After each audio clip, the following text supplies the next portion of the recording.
Authors Press. Hey, it's Benji Cole, son of Al Cole from CBS Radio, welcoming you to another edition of People of Distinction. The talk that gives an in-depth view of some of the most intelligent, dynamic, and successful people on the planet. On the line with us today, we have Dr. Barbara Brink. We'll be discussing her new book, 8-Pound Cows. Barbara was brought to People of Distinction today by some of the best movers in the business, Authors Press Publishing. If you have a book that you'd like moved, you got to move it through Authors Press. You can find them at authorspress.com. And guys, I am so excited to have Barbara here on the line with us today because, you know, the book that we're going to be discussing, or should I say books that we'll be discussing, we're going to focus, of course, on 8-Pound Cows, but then we're going to go slightly into another book that Barbara has written. But, you know, they're children's books, of course, on face value, but really the underlying message here is it's all about education and bringing the fun back to learning that way. And let's be honest, I mean, given this current pandemic that we're all facing, our children are all at home. And, of course, they're still receiving the education through online means, but the learning, even though it has stopped taking place in the classroom, is still needing to be conducted. And these books that we're going to discuss that Barbara has brought to our table today not only is educational, but it brings the fun to it, you know. And I have always been someone I spent 4 years teaching, so I have, you know, experience with that, and I received my master's degree to have that kind of as another route, and I understand the challenges that come with teaching that way, and how difficult it is because the students are, listen, there's not a one size fits all. Right? You have to be able to bring the education to the individual student that way, and it's going to fluctuate based upon the individual, of course. But one thing that I always found that was so important and so pertinent to all of my education that I received personally and that I always try to instill upon my students was making it fun, right? When there's fun involved, the students and the children and really whoever is learning, because we all know that you never stop learning, right? Whenever there's the fun that's added to it, it makes it much easier to latch on to the lesson that is being transmitted to us that way. And Barbara has found such a unique way in order to bring that to us. So without further ado, we have Barbara here on the line with us. Barbara, thank you so much for being a guest with us on People of Distinction. How are you today? I am great. Thank you, Benji Cole, for having me on your show today. I'm so flattered and honored to be here. Who knew my little 8-Pound Cows would have a national and international market, but they've become very popular. And maybe it is exactly why you said, because children can read these books and enjoy the humor and the inspiration, the fantasy of actual 8-Pound Cows. Absolutely. Yeah, well, it's not difficult to see why, Barbara. So without further ado, Barbara, let's just jump right in, because I am certain my audience members are tired of hearing me speak by this point. Tell us about the book. Give us a brief synopsis of 8-Pound Cows. Thank you, Benji. Several years ago, I bought a small ranch in central Texas and immediately put cows on my ranch. I was motivated to buy a ranch because I'm from a long history of farmers and ranchers, including my grandmother, who ran cows and grew cotton.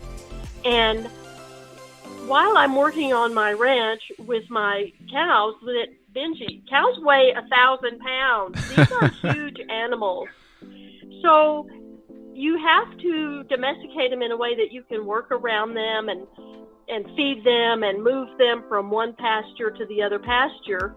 But I thought, oh my gosh, wouldn't it be fun if they weighed 8 pounds? So just in a flash, I wrote this story about the adventures of 2 8-pound cows. I could hold them on my lap. We could drive around the country with my 8-pound cows on my lap. I could wash them in the sink with oatmeal shampoo. I could take them to cow obedience school where they'd learn to be good little doggies, get along little doggies. And wouldn't it be fabulous if they were such good students that they became therapy cows at the old rancher's home? It goes on, including bringing them to town where we would walk on the boulevard with rhinestone collars, and people would hear moos in downtown Austin. That's the story in a nutshell. Wonderful. What's fantastic about it is really the next question that I'm going to be going into is talking about the title. Obviously, there are no 8-pound cows. As you stated, cows are 1,000 pound at least, right? So right. Talk to us about the and maybe you already started going into it and really just kind of talking about how fun it would be to envision that, 8-pound cows and kind of going around that way. But was there anything else that kind of helped you develop that title? Was it really just that thought process that way? Oh, no, you're exactly right. So, yes, I had this ranch, and then I put cows on it, and then I worked my ranch, and I had 1,000-pound animals around me. But you're exactly right, Benji. All the time that I'm managing my cows, I have 2 8-pound poodles. So that's exactly what you're talking about. I'm thinking, well, I've got these poodles, but it would be fun if 8-pound poodles were actually 8-pound cows. So Absolutely. All the things that children do with their pets, train them, feed them, get them on a schedule, housebreak them, all of those things I said could be done with these little 8-pound cows. And it just is remarkably fun. It's very, very sweet. The thing that I want the reader to do is the reader to take the story and then, well, maybe they could think of another adventure for the 8-pound cows. Or maybe they could illustrate one of the adventures that my 8-pound cows get into. The other thing is to put the children in a position where they write about their own pets having adventures. Mm-hmm. One of the things a teacher advocates is that children record their own experiences and thoughts. So we advocate children keeping a journal. So once they read 8-pound cows, then they can open their journal, illustrate their pet, whether it's a cat or a dog or a turtle, and take that pet on an adventure. Absolutely. What's funny is, in just a complete side note, but one thing that keeps ringing in my mind that I think is a bit comical is you never know. I mean, the way things are going nowadays with all these designer breeds and how people are formulating these puppies, there could be some toy-sized cows in the future. It's, I guess it could be a possibility. It could be a possibility. I don't know about 8 pounds. It's pretty small. It'd go from 1,000 to 8. But we do know that different animals have been bred down in size. My 8-pound poodles that were the inspiration for this story, along with owning my ranch, my 8-pound poodles, also come in different sizes. They come in standard sizes, which are very Absolutely. large animals, and then little pocket-sized poodles. There are animals that are being bred smaller and smaller. That's exactly true. I don't know about 8-pound cows, and I think maybe that's part of the fascination with the story, because right now I don't know of any cow that you can put in the kitchen sink to give him a bath. Yeah, right. Absolutely. Guys, again, here on the line with Dr. Barbara Ten Brink discussing 8-pound cows.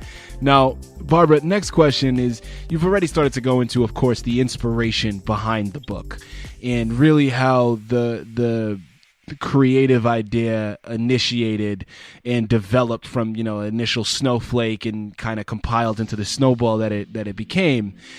talk to my listening audience about, now you have this other book, of course, that we'll address at the end of the interview, but how did publishing your first book influence your way of writing? Oh my gosh, Benji, thank you so much. So in 2013, my mother died, and in cleaning her house, I found scraps of paper. Scraps, Benji. I'm talking about the margin on the newspaper. I found scraps of paper that she had written poetry. So I gathered up all those scraps of paper in her house, and I published my first book, which is not mine at all. It's simply a compilation of my mother's poetry. My mother's poetry of choice was haiku. Mm-hmm. Now, Benji, your readers are familiar with haiku. 17 syllables, 5, 7, and 5. Well, in compiling my mother's haiku, it trained my brain to think in that cadence. So now, 2013, 7 years later, I am still thinking in 5 syllables, 7 syllables, and 5 syllables.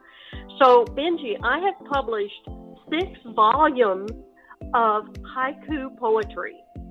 And so it's my mother who got me started thinking, well, you should write down your ideas always, and that's what I want children to know.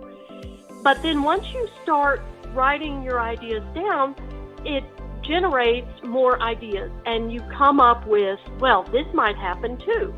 Haiku is a beautiful form of poetry because it captures my love of nature. Mm-hmm. And 8 Pound Cows was a effort to capture nature in that I'm working out of doors in the middle of nature on my ranch.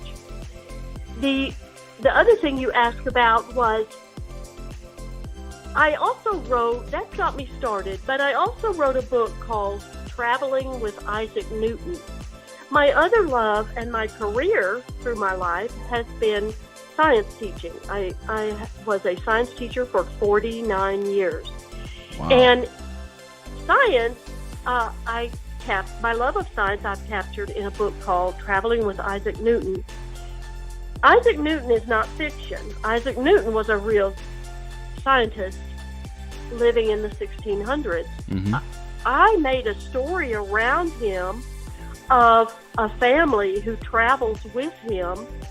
And the beautiful thing about that, Benji, is that I capture my love of science on this trip with Isaac Newton and this family, and everything that they learned from him and he learned from them, and things they shared. So writing is, one, your love, things you love, nature in my case and science in my case. And then, fortunately, I was able to capture that in a printed form and publish them. You know, it's incredible hearing you talk about the background and really how this creative journey manifested itself and took you on a road all its own. Wonderful to hear that, Barbara. Thank you so much for sharing. Now, we went into, of course, primarily focusing on 8 Pound Cows. You just addressed Traveling with Isaac Newton and a little bit about that book and how that manifested itself and developed through your experience with teaching, being a science teacher all that time. Now, as we kind of tie things up here, Barbara, talk to my listening audience. I mean, it's always difficult to boil down one particular message for the book. Of course, as always, the book takes us on such journeys, and it manifests itself in so many different avenues. So it's difficult to conceptualize one particular theme or one particular message that you really want us to take from it. But if there was one message that you really wanted our audience here at People of Distinction to know about 8 Pound Cows and pull from this interview, what would you say that message is? Oh my gosh, Benji, thank you so much for asking me. And it's not a question, it's not an easy question, but it is one that I have given a great deal of thought. So I do have an answer. And all of my books contain an epilogue in which I say how to get the most in engagement from the text in your reading. And all of my epilogues begin with, my challenge to you is to continue to read, write, and illustrate. And then, Benji, if a child is reading and writing and illustrating, they're keeping a journal.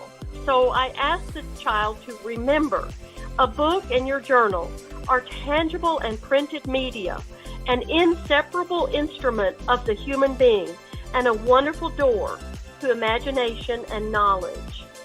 Guys, there you have it. Again, on the line with Dr. Barbara Ten Brink. We just finished discussing 8-pound cows. We quickly went into her other book, Traveling with Isaac Newton.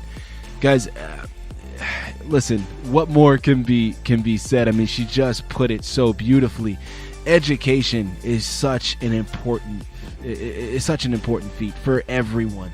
Again, as I stated in the beginning of this interview, a lot of times we think about education, and the education system, of course, is geared towards children.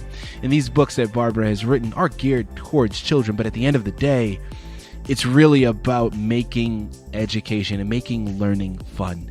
And you never stop learning, regardless of your age. There's always more to be picked up on. There's always more to be learned. There's always more to be found.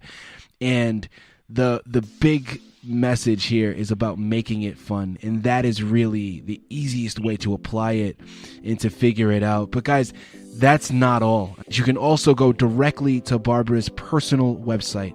It's going to be barbara10brinkbooks.com. There you'll be able to find more information on these books. You'll be able to find more information directly on Barbara herself, and then of course any future books that she writes. Barbara, thank you so much. I mean, this has been such an enlightening interview, and we truly appreciated you bringing both of these books to our People of Distinction table. Benji, thank you so much for having me. It was my delight, believe me. As a teacher of 49 years, I love an audience, and I love being able to help people find avenues to learn and channel their own imaginations and thinking. Thank you for having me. It was a pleasure. Well, the pleasure was all ours. And just from, again, my short time in teaching, I understand that teachers never get the amount of appreciation that they deserve, Barbara. Oh. So thank you for all of your years teaching, and I'm sure you've laid down so much influence with the students that you've come across. So thank you for that. Thank you, Benji.